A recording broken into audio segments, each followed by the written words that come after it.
ঘপককৈ নিউজ এটা পালোঁ মই মোবাইলটো খুচৰি চাই থাকোঁতে ফেচবুকটো অসমত আৰু কিমান চলিব সময় গগৈ নাটক তেওঁ লিখিছে মানে তেওঁ সময় গগৈ হৈ লিখিছে সময় গগৈয়ে হেনো এটা ভিডিঅ' বনাই ভিউজ লৈ লাখ টকা ইনকাম কৰি 50,000 টকাৰে ঘৰ বনায় আৰু 50,000 টকা তেওঁ লয় বাৰু তেওঁ যেনেকৈ লিখিছে মানুহে চাওক কিবা এটা কয় নহয় অসমৰ বুলি নহয় আৰু যিকোনো মানুহে এজনে ভাল কাম কৰিলেও তেওঁ যিমানে ভাল কাম নকৰক তেওঁ সদায় বেয়াটোৱেই দেখে সেই একেই কথা হৈছে তেওঁ লাগিলে 50,000 ঘৰটোত বনাইছে আৰু 50,000 তেওঁ খাইছে তেওঁতো পেট এটা আছে তেওঁতো খাব লাগিব তেওঁতো পৰিয়াল আছে ঘৰ এখন আছে তেওঁ কি চলিব লাগিব নিশ্চয় আমি যেনেকৈ খাব লাগে তেওঁতো খাব লাগে অকল তেওঁ ভিডিঅ' বনাই বেলেগক সহায় কৰিলেতো নহ'ব বেলেগক সহায় কৰি তেওঁতো নিজৰ কথা চিন্তা কৰিব লাগিব নকৰিলে তেওঁ খাব ক'ৰ পৰা তেওঁ আৰু বেলেগ এজনক সহায় কৰিব কেনেকৈ কওকচোন সেইটো আপোনালোকে তেওঁ যে লিখিছে তেওঁ কি হিচাপত তেওঁ মানে তেনেকুৱা এটা মানে কথা ক'ব পাৰিলে মই কিন্তু ভাবি বেয়া লাগিলে মানে কথাটো শুনি মোৰ বেয়া লাগিলে তাৰ কাৰণে মই ভিডিঅ'টো আপোনালোকৰ মাজত বনাবলৈ মানে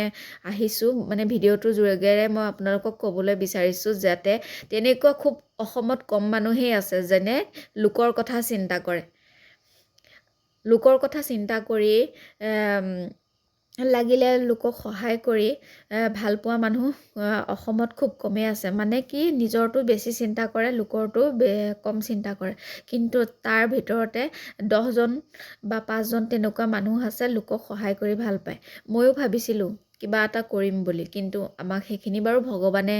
সহায় কৰিব পৰা নাই বা ভগৱানে নহওক আপোনালোকে যদি ছাপোৰ্ট কৰে তেতিয়া বেলেগ কথা কিন্তু মোৰো এটা আশা আছে যাতে মই বেলেগক সহায় কৰিব পাৰোঁ কিন্তু তেওঁ যিখিনি কাম কৰিছে মই সদায় তেওঁৰ ভিডিঅ' চাওঁ সদায় মোৰ ভাল লাগে তেওঁৰ ভিডিঅ' চাই তেওঁ কিন্তু বহুত মানে সন্মান কৰিবলগীয়া বিষয় বহুতে নোৱাৰা কাম তেওঁ কৰিব পাৰিছে দুখীয়া শ্ৰেণীৰ মানুহক সহায় কৰিছে অসমৰ তেনেকৈ সহায় কৰিলে দুই এজনে যদি তেনেকৈ সহায় কৰি যায় অসমখনত হয়তো দুখীয়া মানুহ খুব কমেই হৈ যাব গতিকে তেওঁক ছাপোৰ্ট কৰক চাই তেওঁ হৈ মানে অভিযোগহে তুলিছে বহুতকেইজন মানুহে গতিকে বহুতে হয়তো অভিযোগ তুলিব পাৰে কিন্তু মই এজনৰ মই নিউজটো পাই লৈ কৈছোঁ আৰু কিন্তু তেনেকুৱা কৰিব নালাগে কাৰণ তেওঁ নিজৰ কথা চিন্তা কৰাৰ লগতে তেওঁ বেলেগৰ কথাও চিন্তা কৰিছে যিহেতু তেওঁ ইনকাম কৰিছে যদি 1 লাখ টকা তেওঁ 50,000 ঘৰটোত বনাইছে 50,000 তেওঁ লৈছে সেইটোনো কি ডাঙৰ বেয়া কামটো কৰিছে আপোনালোকে কওকচোন আপোনাৰতো নিজে চলিব লাগিব নিজে খাব লাগিব নিজে মানে পিন্ধিব লাগিব গতিকে আপুনিও নিজৰটো চিন্তা কৰি পেলাই বেলেগৰটো চিন্তা কৰিব লাগিব বা বেলেগৰটো চিন্তা কৰি নিজলৈ অলপ হ'লেও ৰাখিব লাগিব সেইকাৰণে বেলেগক দুখ দিয়াৰ আগতে নিজে